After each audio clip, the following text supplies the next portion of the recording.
Hi friends, welcome to J bujjima tailoring. இன்றைக்கி நம்ம என்ன பார்க்க போகிறோன்னா, சாரீக்கு எப்படி சுக்கு வைக்கிறது அப்படின்றத பார்க்க போகிறோம். இது நம்ம சிம்பிளாக வீட்டில் இருக்கிற திங்ஸை வச்சு, அதாவது அந்த பீட்ஸு த்ரெட்டு மட்டும் இருக்கிறத வச்சு நம்ம அழகாக பண்ணலாம். இப்போ வாங்க எப்படி பண்ணுறது அப்படின்னு பார்க்கலாம். நான் ஃபஸ்ட்டு சாரியோட கலர் இது தான். நான் வந்து கட்டிலில் தான் போட்டிருக்கேன், வீட்டில் கட்டிலில் போட்டிருக்கேன். போட்டுட்டு பில்லோ வந்து வெயிட்டுக்கு வந்து வச்சுருக்கேன். வச்சுட்டு சாரீ கலர் உங்களுக்கு காட்டுறதுக்காண்டி இப்படி மேலே போட்டு வச்சுருக்கேன். நான் இந்த கலரில் தான் வந்து கீழே வந்து சுக்கு வைக்க போகிறேன். இப்போது இதுக்கு தேவையானது என்னென்னு பார்க்கலாம். ஃபஸ்ட்டு சில்க் த்ரெட்டு, சாரீ கலருக்கு ஏற்ற சில்க் த்ரெட்டு எடுத்திருக்கேன். சில்க் த்ரெட்டு கீழே ஒரு நாட் போடுறதுக்கு நான் ஒரு க்ரீன் கலரில் ஒரு நார்மல் மிஷின் த்ரெட்டு எடுத்திருக்கேன். பீட்ஸ் கொஞ்சோண்டு எடுத்திருக்கேன். இந்த பீட்ஸை வச்சு தான் நான் வந்து சுக்கு போட போகிறேன். இது பீட்ஸு கொஞ்சம் எடுத்து வச்சுருக்கேன். நீடில் நம்ம ஒன்று எடுத்திருக்கோம். இந்த நீடில்லையும் நம்ம வந்து இந்த வாய் வந்து ஓப்பன் வந்து பெருசாக இருக்கிற மாதிரி எடுத்துக்கோங்க. இந்த நீடிலோட வாய் வந்து பெருசாக இருக்கணும், ஓகேவா? கேப்பு நம்ம த்ரெட்டு வந்து நிறையா கோக்க போகிறனால இது பெருசாக இருக்கிற மாதிரி எடுத்துக்கோங்க. அதுக்கு அப்புறம் சிசரு, அப்புறம் வந்து நமக்கு இன்ச் டேப் தேவை, அப்புறம் டிசி, ஓகேவா? இது தேவை. இது போக நான் ஒரு எக்ஸாம் பேட் வந்து எடுத்து வச்சுருக்கேன். இது எதுக்குன்னு நான் உங்களுக்கு காட்டுறேன். ஃபஸ்ட்டு இப்போ நம்ம என்ன பண்ணணும்னா, ஸ்டார்டிங் பாயிண்டில் இருந்து, சரியா, ஸ்டார்டிங் பாயிண்ட்லேருந்து டேப்பை வச்சு 3 இன்ச்சுக்கு ஃபஸ்ட்டு நம்ம மார்க் பண்ணிக்கலாம். டேப் எடுத்துக்கிட்டு ஃபஸ்ட்டு நம்ம ஸ்டார்டிங் பாயிண்ட்டு அப்புறம் ஒரு ஸ்டார்டிங் பாயிண்ட்லேருந்து 3 இன்ச், ஓகேவா? நல்லா டார்க்காக மார்க் பண்ணிக்கோங்க. இப்படியே ஒவ்வொரு 3 இன்ச்சுக்கு வந்து நம்ம வந்து மார்க் பண்ணிக்கலாம். நீங்கள் இதை மார்க் பண்ணிவிட்டு அதுக்கப்புறம் நீங்கள் வந்து இப்படி வந்து கட்டலில் எடுத்து வச்சுக்கோங்க. ஏதாவது டேபிள் இருந்தால் கூட ஓகே. எனக்கு வந்து கட்டில் தான் எப்போவுமே ஹைட்டுக்கு எல்லாமே கரெக்டாக இருக்கும். அதனால் நான் கட்டிலில் தான் போட்டு எப்போவுமே சுக்கு போடுவேன். சிலவே தரையிலே வச்சு கூட சுக்கு போடுவாங்க. இந்த மாதிரி ஃபுல்லாக மார்க் பண்ணிக்கலாம். இப்போது எக்ஸாம் பேட் வந்து நம்ம எடுத்துக்கலாம். எடுத்துகிட்டு சில்க் த்ரெட்டையும் நம்ம எடுத்துக்கலாம். எடுத்துகிட்டு நீங்கள் கம்மு வச்சுருக்கவங்களுக்கு கம்மு வச்சு பண்ணுங்கள், உங்களுக்கு ஒரு பிரச்சனை இல்லை. நான் கம்மு இல்லாமல் தான் இன்றைக்கி சொல்லிக் கொடுக்க போகிறேன். இப்போது ஸ்டார்டிங்கில் இந்த த்ரெட்டை வந்து நீங்கள் வந்து பிடிச்சிக்கோங்க. பிடிச்சிட்டு இப்படியே கரெக்டாக ஃபஸ்ட்டு த்ரெட்டை விட்டுறாதீங்க, விட்டுட்டிங்கன்னா போயிடும். போயிடுச்சா? இந்த மாதிரி போயிடும். இப்படி ஒரு 10 சுற்றுக்கிட்ட நம்ம வந்து சுற்றிக்கலாம். த்ரெட்டு இல்லாதவங்க கையில் இப்படி ஒரு முடிச்சு கையில் ஒரு ரோப் மாதிரி போட்டுக்கோங்க. போட்டுட்டு இப்படி நம்ம வச்சு இப்படியே ஒரு 10 சுற்று கரெக்டாக ஒன்று போல் வந்து வச்சுக்கோங்க. வச்சுட்டு இப்படியே நீங்கள் தொடர்ந்து சுற்றிக்கிட்டே இருங்க. ஒரு 10-15 சுற்றுக்கிட்ட சுற்றிக்கோங்க. நான் உங்களுக்கு சுற்றிட்டு காட்டுறேன். இப்படி நான் ஒரு 15 சுற்றுக்கு மேலே தான் சுற்றிருக்கேன். சுற்றிட்டு இப்போ நம்ம என்ன பண்ணணும்னா, இந்த இடத்துல ஒரு கம் போட்டு ஃபஸ்ட்டு ஒட்டிக்கோங்க. ஒட்டலை அப்படின்னா இதை மட்டும் கரெக்டாக இப்படி பிடிச்சிட்டு நம்ம ஃபஸ்ட்டு இந்த சுற்றிட்டுருக்கோம்ல அந்த த்ரெட்டை வந்து கட் பண்ணி விட்டுக்கலாம். விட்டுட்டு நல்லா ஸ்ட்ராங்காக பிடிச்சிக்கோங்க. பிடிச்சிட்டு கட் பண்ணி விட்டுருங்க. கட் பண்ணிவிட்டு உங்கள் த்ரெட்டோட சைஸ் வந்து கம்மியாக தான் இருக்கும். ஏன்னா நம்ம எக்ஸாம் பேடோட ஹைட்டுக்கு நம்ம தான் எடுத்துருக்கோம். இப்போ என்ன பண்ணணும்னா, இதை லைட்டாக தண்ணி தொட்டுக்கோங்க. பக்கத்தில் ஒரு கிண்ணத்தில் வேணாலும் தண்ணி வச்சுக்கோங்க, உங்களுக்கு யூஸ்ஃபுல்லாக தான் இருக்கும். இதை எல்லாத்தையும் இந்த ஹோலில் வந்து இதை நம்ம ஹோலில் வந்து கோக்கணும். இது நீங்கள் டேப் போட்டுக்கிட்டிங்கன்னா உங்களுக்கு ரொம்ப ஈஸியாக இருக்கும். கம் போட்டுக்கிட்டிங்கன்னா கொஞ்சம் ஈஸியாக இருக்கும். இப்போது நான் வந்து ஃபுல்லாக வந்து எடுத்துட்டு நம்ம வந்து டபுள் நாட் போட போகிறதில்ல, சிங்கிள் மட்டும் ஒரு சைடில் மட்டும் நம்ம நாட் போட்டுக்கலாம், ஓகேவா? அது நாட்டும் வந்து கம்பல்சரி கிடையாது, போட்டுக்கலாம். ஓகேவா? போட்டுட்டு உங்களுக்கு நான் காட்டுறேன்.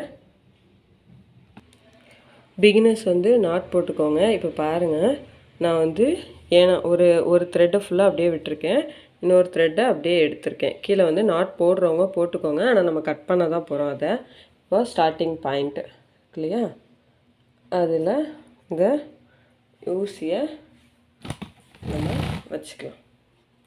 வச்சுட்டு இந்த த்ரெட்டை மெதுவாக, சரியா, மெதுவாக நம்ம எடுத்துடணும். இப்போது நம்ம மெதுவாக ஒரு ஒரு ஒரு ஒரு சைடில் இருக்கிறத நல்லா பிடிச்சிக்கோங்க. கரெக்டாக பிடிச்சிட்டு அது அப்படியே பாதியிலே இருக்கட்டும். இப்போது நம்ம பீடை எடுத்துக்கலாம். இப்போது ஒரே ஒரு பீடை நம்ம எடுத்து அதையும் இப்படி கோத்துக்கலாம். ஓகேவா? கோத்தாச்சு. கோத்துட்டு அதை நல்லா கிட்ட நமக்கு கீழே வந்து அதோட வித்து எவ்வளோ வேணுமோ, சரியா, அது மாதிரி நம்ம எடுத்துக்கலாம். எடுத்துகிட்டு இந்த ஊசியை பக்கத்துலேயே குத்தி வச்சிருங்க. குத்திட்டு நம்ம கொஞ்சம் ஹைட்டாகவே எடுத்துக்கலாம். ஓகேவா? இப்போது இதை பக்கத்தில் தள்ளி வச்சுட்டு நார்மலாக நம்ம ஒரு த்ரெட்டு வச்சுருக்கோம்ல, அந்த த்ரெட்டை நம்ம எடுத்துக்கலாம். அதை விட ஒரு சின்ன சிம்பிள் டிப்ஸ் என்னென்னா, அதை ஊசியில் கோத்துக்கோங்க. கோத்துட்டு நம்ம அந்த நீடில் கொஞ்சம் தள்ளி குத்திக்கலாம். ஓகேவா? இப்போது இந்த பீடு வந்து அடியில் இருக்குது. ரீசன் என்னென்னா, நம்ம மேலே இருந்து நம்ம நீடில் இறக்கியிருக்கோம், அதனால் இந்த பீடு வந்து அடியில் போயிடுச்சு. அடுத்த வாட்டி நம்ம என்ன பண்ணணும்னா, கீழே இருந்து த்ரெட்டை மேலே எடுக்கணும். அப்படி எடுக்கிறப்ப நமக்கு அந்த த்ரெட்டு வந்து ஒன்றும் ஆகாது. இப்போது நம்ம கரெக்டாக இப்படி எடுத்து வச்சுக்கலாம்.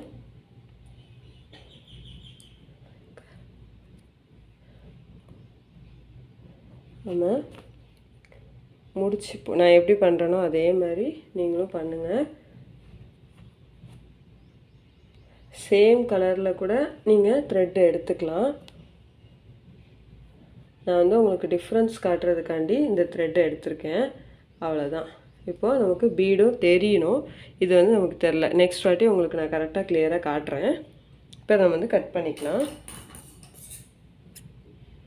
இதையும் சேர்த்து நீங்கள் கரெக்டாக மெஷர் பண்ணி கட் பண்ணிக்கோங்க, அவ்வளோதான். ஓகேவா? இப்போ நீங்கள் தனியாக அதை கட் பண்ணிக்கலாம். எப்போவுமே கொஞ்சம் சேம் கலராக எடுத்துக்கிட்டிங்கன்னா உங்களுக்கு வந்து விட்டு கட் பண்ணுறதுக்கு நல்லாயிருக்கும், அவ்வளோதான். இப்போ நெக்ஸ்ட்டு மறுபடியும் நம்ம ஒன்று நான் போட்டு காட்டுறேன். கரெக்டாக கீழேருந்து இந்த டைம் வந்து நம்ம என்ன பண்ணோம், கீழேருந்து ஃபஸ்ட்டு மிஸ்டேக் விட்டுட்டோம், அதையே மறுபடியும் பண்ணக்கூடாது. ஓகேவா? இப்போ கீழேருந்து மெதுவாக எடுக்கிறப்போ மெதுவாக எடுங்க, இல்லை நம்ம கொஞ்சம் கொஞ்சமாக தான் த்ரெட் வச்சுருக்கனால நமக்கு இதாகும். ஓகேவா? இப்போ பீடு ஒன்று எடுத்துக்கலாம். பீடு எடுக்கிறப்போ பார்த்து மெதுவாக எடுங்க.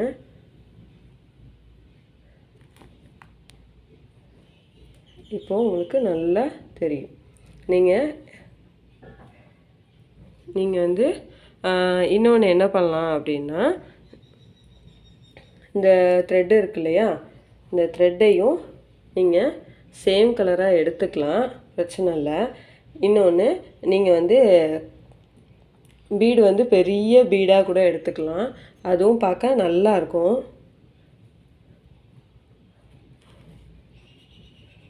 உருவாமல் இருக்கணும்னா சில பேர் என்ன பண்ணுவாங்க, இங்கே ஒரு ஹோல் இருக்குல்ல அந்த பீடில், அந்த ஹோலில் கூட விட்டு நீங்கள் ஒரு முடிச்சு போட்டுக்கலாம், அது இன்னும் ஸ்ட்ராங்காகவே இருக்கும். ஓகேவா? இந்த மாதிரி இது வராமல் கிளியராக முடிச்சு போடுங்க, இல்லைன்னா அது அசிங்கமாக இருக்கும். நான் அதை எடுத்து உங்களுக்கு அதையும் காட்டுறேன், பார்த்தீங்களா? அப்படியே நீங்கள் எடுத்துடலாம். மெதுவாக எதுனாலும் பண்ணுங்கள்.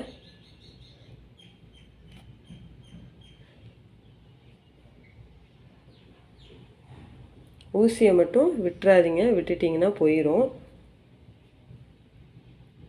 ஏன்னா நம்ம இதில் எதுலேயுமே முடிச்சு போடாமல் பண்ணிகிட்ருக்கோம். ஸோ வந்து நூசியை மட்டும் விட்டுறாதீங்க. இதெல்லாம் நான் ஏன் உங்களுக்கு காட்டுறேன்னா, உங்களுக்கும் சில பல தப்பெல்லாம் வரும், வராமலாம் இருக்காது. அதனால தான்.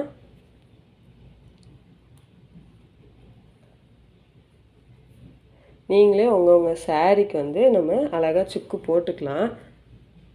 இப்போ தெரியுதா? அவ்வளோதான். இந்த மாதிரி தான் நீங்கள் தொடர்ந்து சுக்கு போட்டே வரணும். இப்போ இதை கரெக்டாக நம்ம லாஸ்ட்டாக நம்ம வந்து ஷேப் பண்ணிக்கலாம். தெரியுதா? இப்படியே தொடர்ச்சியாக நம்ம ஒவ்வொரு இதுக்கும் போட்டுக்கலாம். நான் உங்களுக்கு ஃபுல்லாக போட்டுட்டு காட்டுறேன். அவ்வளோதான். நான் வந்து ஃபுல்லாக வந்து பீடு வச்சு ஸ்டிச் பண்ணி முடிச்சிட்டேன். இப்போ தைச்சதுக்கப்புறம் இப்படி தான் இருக்கும். அதுதான் நம்ம இது வந்து சிம்பிளாக நம்ம வந்து ஓரம்லாம் அடித்ததுக்கப்புறம் நம்ம வந்து சிம்பிளாக டக்குன்னு வந்து நம்ம ஸ்டிச் பண்ணிடலாம். ப்ளைனாக இருக்கிறதுக்கு இல்லாமல் இது சூப்பராக இருக்கும் இந்த மாதிரி மெத்தடு. இதை வந்து நீங்கள் ட்ரை பண்ணிவிட்டு எப்படி இருக்குதுன்னு கமெண்டில் சொல்லுங்கள். இல்லை ஏதாவது டவுட் இருக்குது அப்படின்னா ஆல்ரெடி நான் 2 வீடியோ போட்டிருக்கேன், அதையும் பாருங்கள். ஏதாவது டவுட் இருந்தால் கமெண்டில் கேளுங்க. இதை பற்றி இல்லை, எதுவாக இருந்தாலும் டெய்லரிங் ரிலேட்டடாக என்ன ஒரு டவுட் இருந்தாலும் நீங்கள் கமெண்டில் கேளுங்க, நான் மறக்காமல் எக்ஸ்பிளைன் பண்ணுவேன். இந்த வீடியோ உங்களுக்கு பிடிச்சிருந்துச்சுன்னா லைக் பண்ணுங்கள், ஷேர் பண்ணுங்கள், கமெண்ட் பண்ணுங்கள். மறக்காமல் ஜே புஜ்ஜிமா டெய்லரிங்கை சப்ஸ்கிரைப் பண்ணுங்கள். தேங்க்யூ.